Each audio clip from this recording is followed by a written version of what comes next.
অবশেষে তিক্ত নিন্দার পর ক্রিকেট থেকে বিদায় নিলেন জাকির আলী অনেক এবং হৃদয়।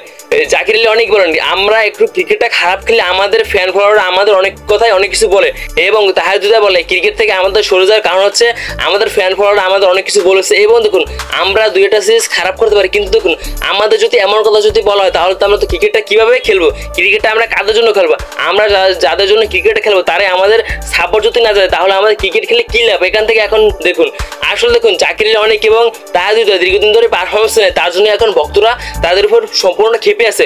অপরদিকে দেখুন জাকির আলী অনেক তিনি এশিয়া কাপে ক্যাপ্টেন্সি দায়িত্ব পালন করছে। বাংলাদেশ ক্রিকেট নিয়ে আরো অনেক সমালোচনা চলতেছে। সামনে আমাদের এখন আফগান সিরিজে কে থাকবে এবং কে বাদ পড়বে। এখন আমাদের আফগান সিরিজে দরকার সাব্বির রহমান, সাকিব হাসান, তাহলে আমাদের বাংলাদেশ ক্রিকেটটাকে উন্নতি করা যাবে। এছাড়া আমাদের বাংলাদেশ ক্রিকেটটাকে কখনো উন্নতি করা যাবে না। দেখুন আমরা এশিয়া কাপে শুধুমাত্র ব্যাটিং ব্যর্থতার কারণে বাদ পড়ে গেছি। অপরদিকে আমাদের বোলিংটা মোস্তাফিজুর রহমান, তাসকিন আহমেদ, সাইফুদ্দিন, শরীফুল ইসলাম, নাসুম আহমেদ সবাই দারুণ বোলিং করছে, কিন্তু আমরা ব্যাটিং ব্যর্থতার কারণে দিন শেষে আমরা সেই কাপ থেকে ছিটকে গেছি। ইমন, তাহাজুদয়, জাকির আলী অনেক, শাইম ওসমান টরে, নুরুল হাসান সোহান তারা কিছুই করতে পারে নাই এশিয়া কাপে গিয়ে, তারা শুধু ব্যর্থ হয়েছে। আর আমরা ব্যর্থতার কারণে ব্যাটিং ব্যর্থতার কারণে এশিয়া কাপ থেকে ছিটকে গেছি।